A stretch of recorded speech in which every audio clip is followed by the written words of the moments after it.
Bonjour, je suis Sandrine Dufossé, formatrice à la MFR de Pujol et référente handicap, et ce depuis 2019. Avant d'arriver à la MFR de Pujol, ce qui est important, c'était que j'étais une soignante. Donc pour moi, référente handicap était juste une évidence.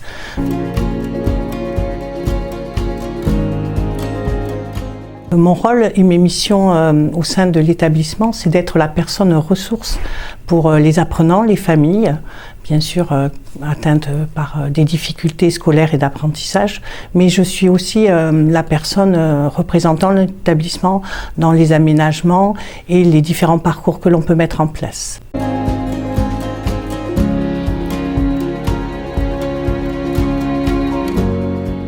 Je rencontre le jeune bien avant son entrée en formation, de façon individuelle ou avec sa famille, afin de pouvoir tisser avec lui une relation de confiance. Connaissant beaucoup les partenaires de parcours et tout ce qui peut être mis en place pour faciliter son entrée en formation, c'est vrai que je lui propose un panel d'outils qui lui permettent de se dire et d'envisager plus sereinement son entrée en formation chez nous.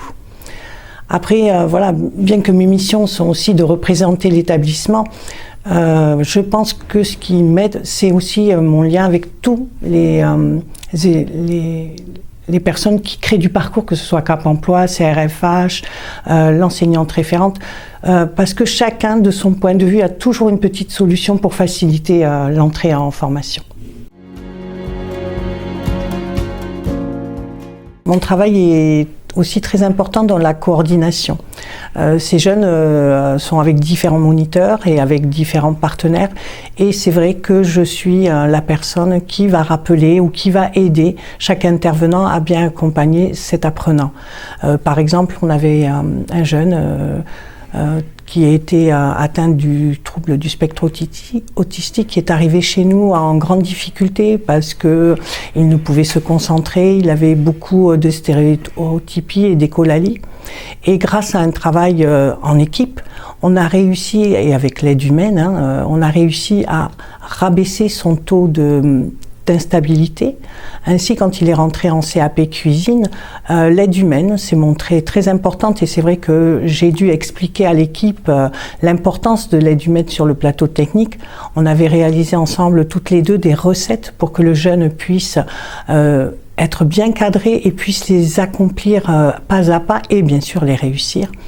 La première année de CAP, il a toujours eu son aide humaine, et petit à petit, grâce à sa maturité, on a décidé en équipe, et j'en ai été un peu la précurseur, à ce qu'il n'ait plus d'aide humaine. Deuxième année, il a réussi à ne pas avoir besoin d'aide humaine, autant en cours que sur le plateau technique. Mais pour le rassurer avant les examens, et c'est quelque chose que j'ai mis en place et à laquelle je tiens, chaque jeune peut aller visiter le centre où il va passer les examens. Il faut dire que pour tous les jeunes, porteurs ou pas de handicap, se retrouver dans un nouvel établissement qu'on ne connaît pas, où va se réaliser le plus gros de notre CAP, peut être compliqué. Et c'est vrai que ce jeune-là a pu y aller avec son aide humaine, qu'on avait maintenue le jour de l'examen.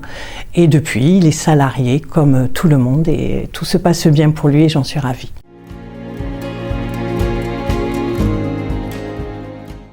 Donc j'accompagne l'apprenant dans toute sa période de formation.